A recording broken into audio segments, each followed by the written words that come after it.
jumping ahead a little bit, what might this mean for the initiatives up on Capitol Hill? Things like tax reform we've been promised, things like the debt ceiling, things like the budget. David, congressional Republicans are going to have a jam-packed agenda when they return in September. They've got to get a bunch of must-pass items off the table before they do anything like tax reform. The only things thing like I was going to try to.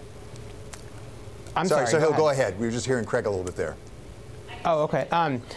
So they've got the government funding legislation that they got to get done by September 30th. You got to raise the debt limit and extend some expiring programs like the Children's Health Insurance Program and FAA reauthorization, and then you move to tax reform once you get all that stuff done. Look, I don't think Steve Bannon's departure is going to have a major impact on the legislative agenda. This was not, something that he was particularly engaged in.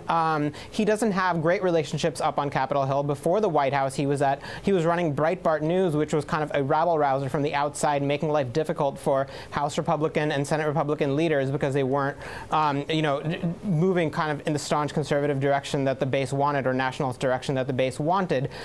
Steve Bannon, interestingly, he tried to make a move earlier on this year to push Republican leaders and wavering Republicans to pass the House health care bill to repeal and replace Obamacare. He made that threat, and it didn't work out. The following day, they pulled that bill, and it was only much later that they got it done. So it's not clear to me that the legislative agenda is going to be significantly impacted by Bannon's departure. So, Craig, we started out today thinking, perhaps, that the president was basically going to be spending his time at Camp David working on Afghanistan.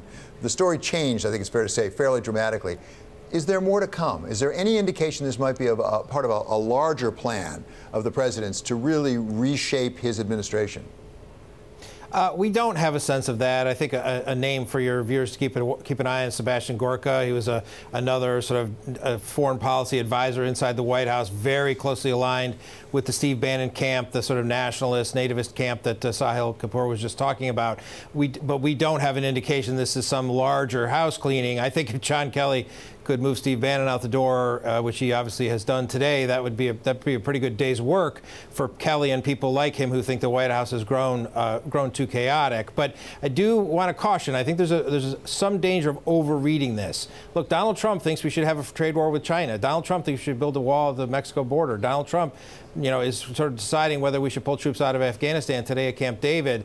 Those are all views that Steve Bannon might have, but Donald Trump has them too, and had them before Steve Bannon was fired today. So I think we have to be a little bit careful that we're going to see a major course correction in policy. I do think, as I say, for a lot of folks in the kind of the grown-up wing of the White House, the Gary Cohns and Steve Mnuchin, they're hoping by removing Steve Bannon, they removed a person they consider kind of an irritant and kind of a troublemaker, and maybe they can sort of get back to work of passing tax reform, passing an Obamacare repeal, and all the other things that Donald Trump's trying to accomplish.